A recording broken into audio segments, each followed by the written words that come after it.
Lawn bowling is more than just a game. There's no talking on the green. Genuine 1972 prices. And nothing this soft. Just stick it right up and right up. Welcome to Without Bias. Brought to you by Apia.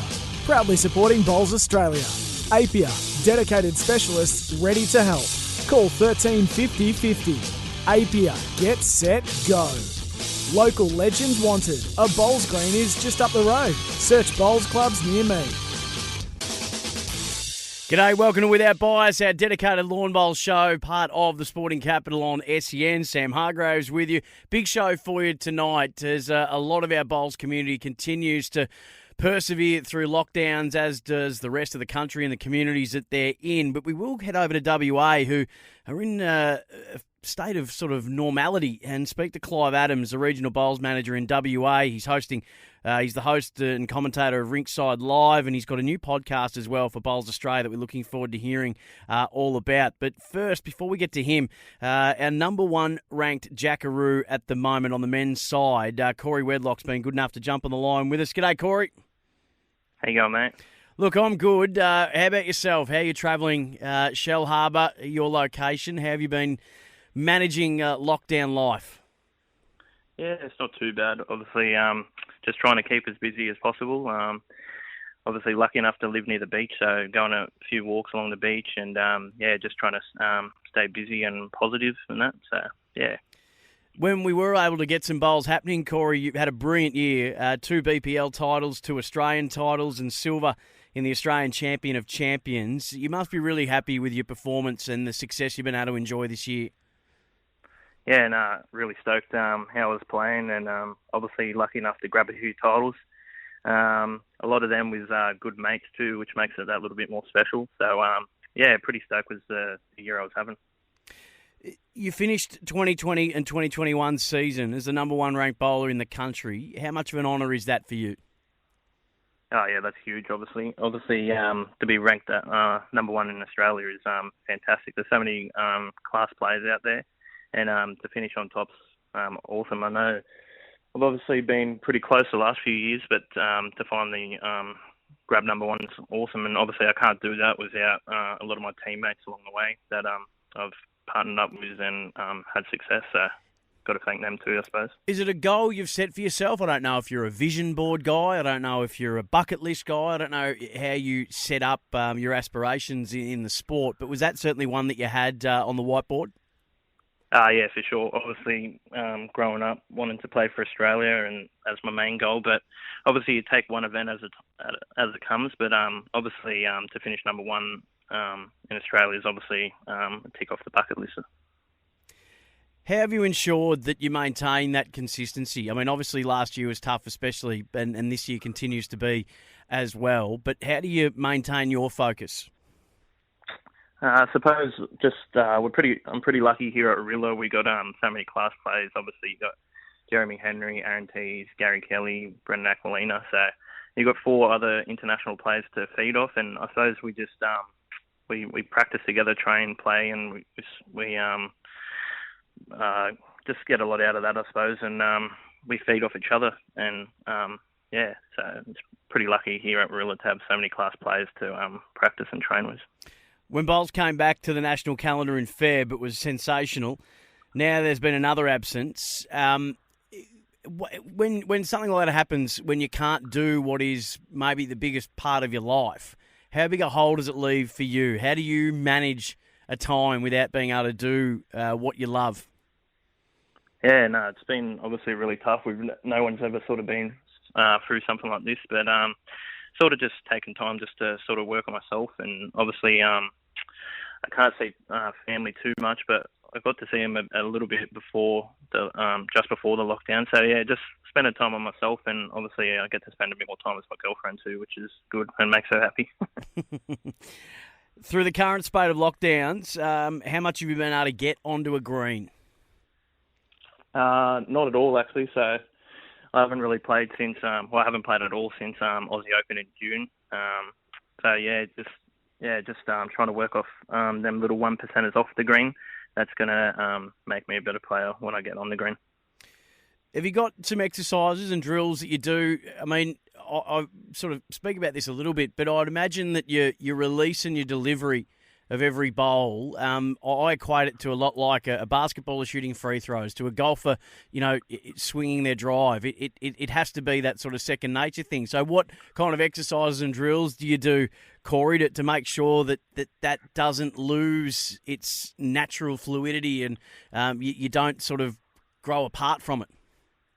Yeah. I suppose just working on your leg strength. Obviously, your lunge, and like if you're playing a full day, the amount of lunges you have, obviously having a delivery is a lot. So just working on your leg strength and I suppose core strength as well.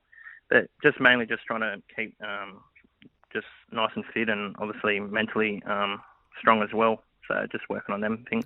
Speaking to Corey Wedlock on Without Bias, our dedicated lawn bowl show on the Sporting Capital.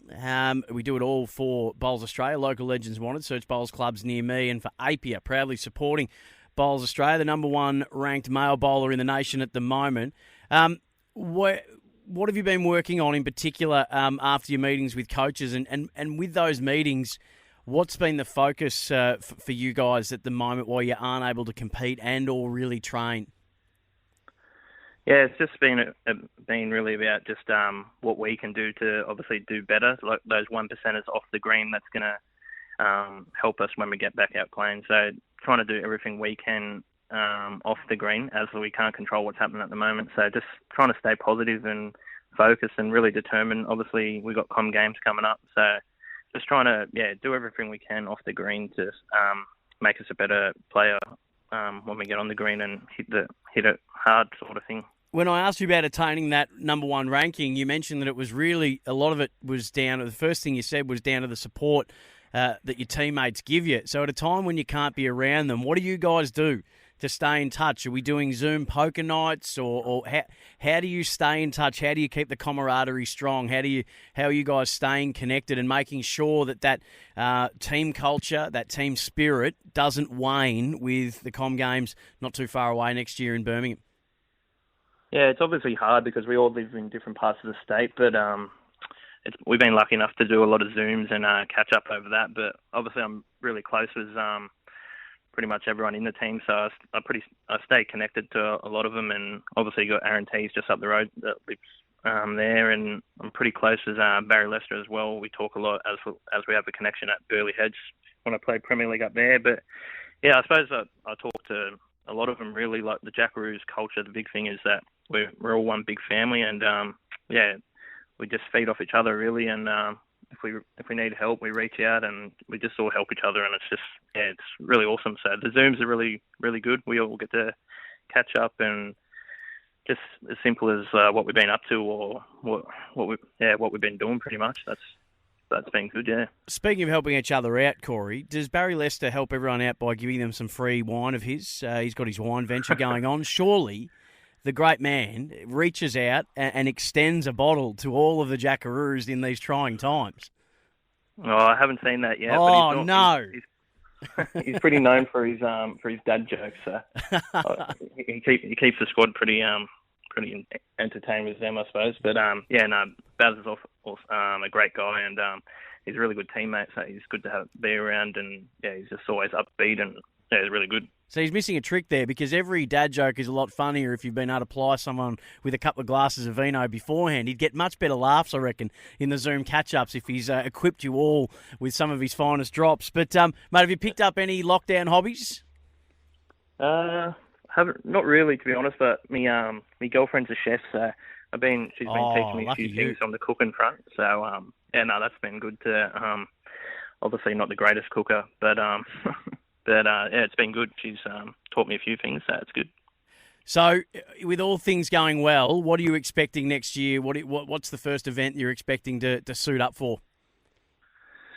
I'm not too sure, to be honest, but there's obviously I played Premier League for Burleigh Hedge last year, and that sort of starts early January. So there's that, or we have club titles, zone titles, which lead to state titles. So just all that to start with, and then obviously training really hard for Birmingham to try and get a spot in that 5.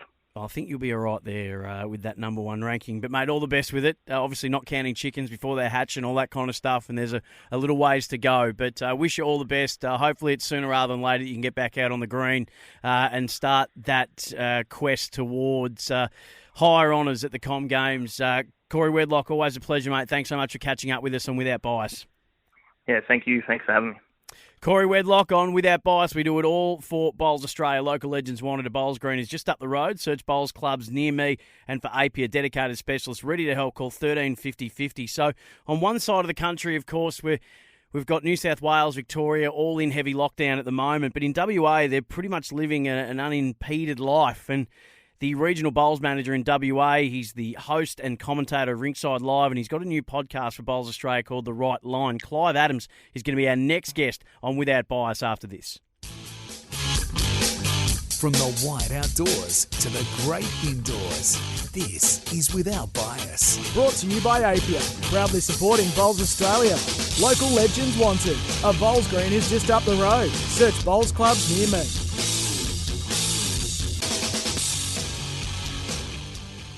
Welcome back to Without Bias, our dedicated lawn bowl show, part of the Sporting Capital on SEN. Sam Hargroves with it. It was a pleasure to catch up with the number one ranked Jackaroo on the men's side in Corey Wedlock a little earlier, just talking about lockdown life for him and how he's trying to stay sharp. There's Com Games happening next year, and at the moment, given where he is in Shell Harbour in New South Wales, are unable to train, as we know, in lockdown, and therefore unable to compete as well. So it was fascinating to hear on one side of the equation, on one side of the country. So we thought we'd head all the way across to the west and just get the comparison with what life's like for New South Wales and Victoria in terms of bowling, and then what it's like in WA. And there's no better person to speak to about this than the regional bowls manager in WA. He's the host and commentator of Ringside Live, and he's the co-host of a brand new podcast for Bowls Australia called The Right Line. I speak, of course, of Clive Adams. G'day, Clive.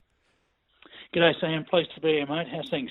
Things are well, not as well as they are for you guys over there. You've not only just got the grand final today, but you guys are able to do something that New South Wales, Victoria certainly aren't able to at the moment, and that's get out on a bowls green. You must be grateful. Yeah, we've been pretty lucky. We know we're lucky over here. You know, this thing can strike anywhere, and we've been fairly unscathed over the 18 months. We've had a few little lockdowns and things like that, but we've probably been more lucky that the heavier times that have hit us have been in our off season. So. Not when we've been out in the greens a lot. So, no, I was very pleased to was out in the green last weekend and thoroughly enjoyed it. What do you think? What kind of difference do you think that's going to make if all things are equal? Then got BPL and things like that starting next year, and then the journey towards Com Games. Do you think there's going to be a bit of an advantage for some of the the states like WA, maybe South Australia, Queensland, when it comes to early form next year? Yeah, it's certainly must have been a challenge for particularly the guys over in New South Wales and Victoria, and we certainly feel for them, and has to have been a challenge to be able to find ways to stay in touch. Just not many opportunities to get out there on the green, but hopefully things will settle down for WA and South Australia, as you say, Queensland. Just been that opportunity to get out there and keep in with some of the big competitions and so forth, but planning these things is hard work at the moment, isn't it? And that's the difficult thing. You know, you look ahead 2 months and you say, well, can we have this event? And it's been a real challenge for all the event organisers, no doubt about that. Probably should have put Tassie and the NT in there, of course, as well. But I think everyone knew the line of questioning.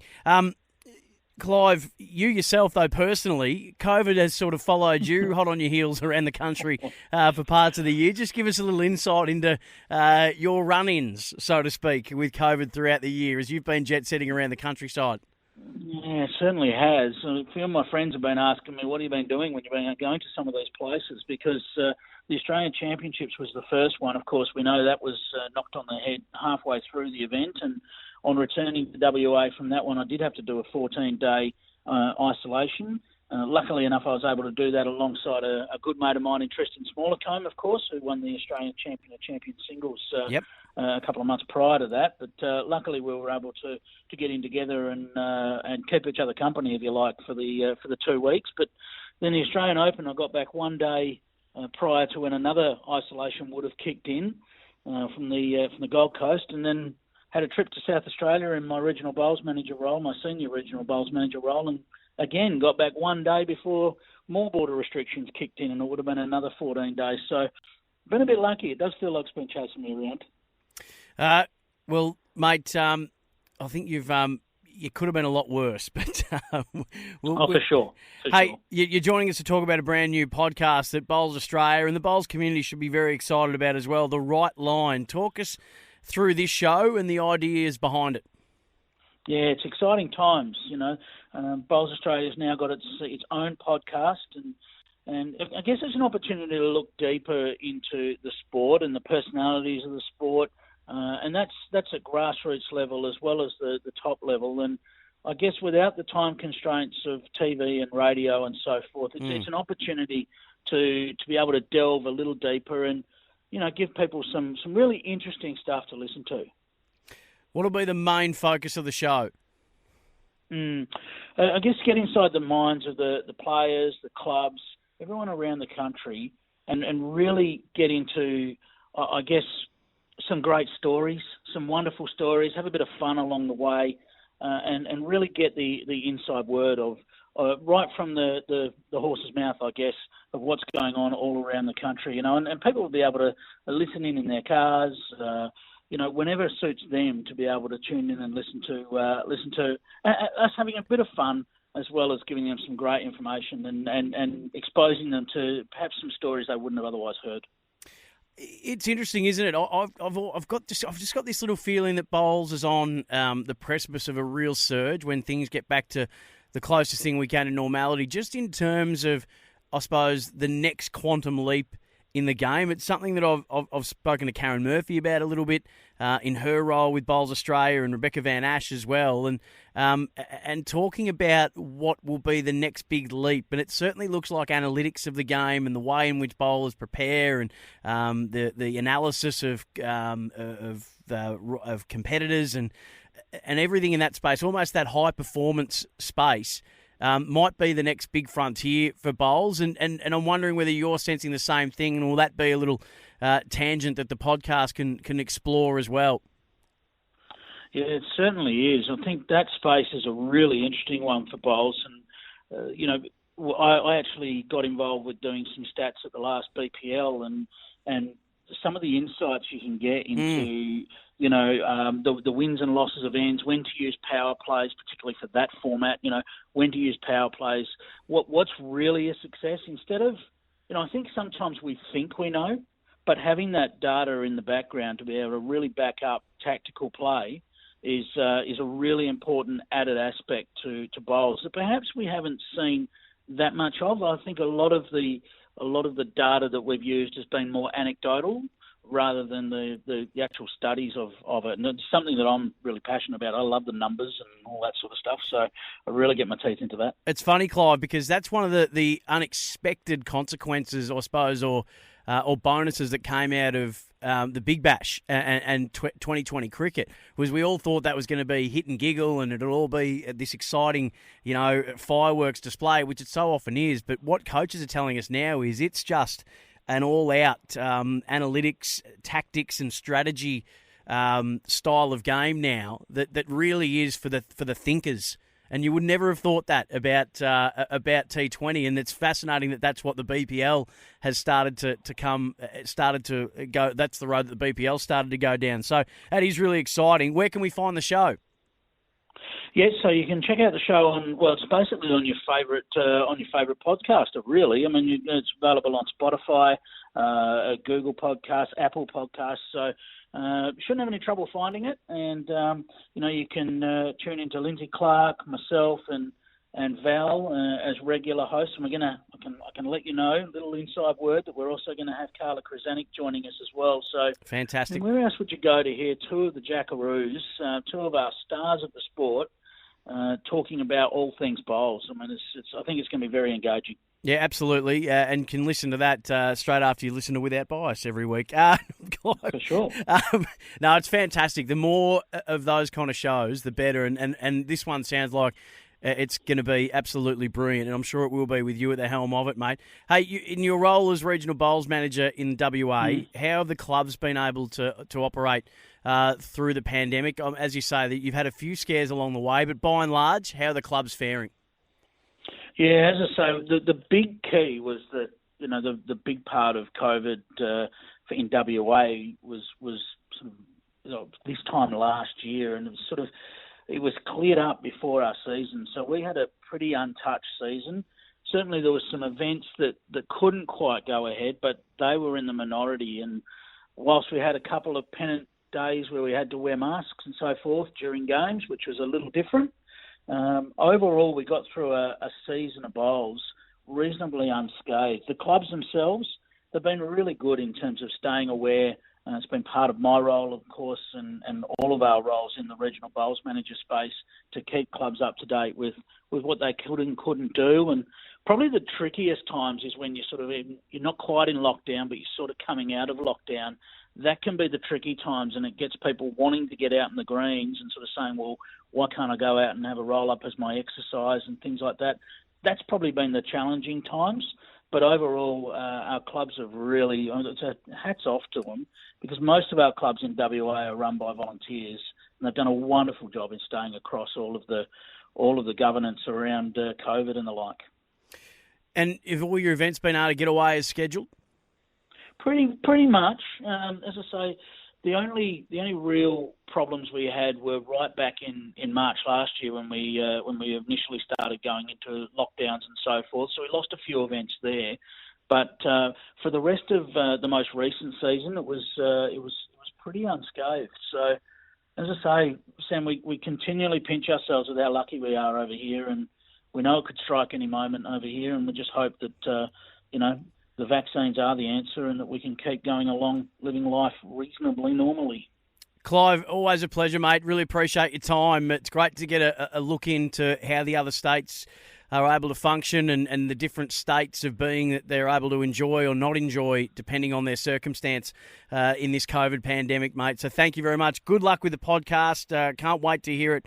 The podcast, of course, will be The Right Line with Clive and a heap of other of the big names in lawn bowls. So, mate, thank you so much. It's been a pleasure. It certainly has, Sam. All the best, mate. Clive Adams, Regional Bowls Manager in WA. He's the host and commentator of Ringside Live and that new podcast for Bowls Australia, The Right Line. Hey, a big congratulations to Aaron Sheriff, our Right at Home Bowler of the Week. Of course, Right at Home Aged Care at Home. Right at Home is Australia's leading provider of home care and disability support. Aaron Sheriff took out the Gold Coast Tweed Champion of Champion singles events over the weekend. So a very worthy nominee for our Right at Home Bowler of the Week for the best quality and disability support, aged and nursing care at home. Check out Right at Home. That's it from us for another edition of Without Bias. Wonderful to have your company, and we've done it all for Bowls Australia. Local Legends wanted a bowls green is just up the road. Search bowls clubs near me. And for Apia, dedicated specialists ready to help, call 13 50 50. Apia, get, set, go. Sporting Capital continues after this.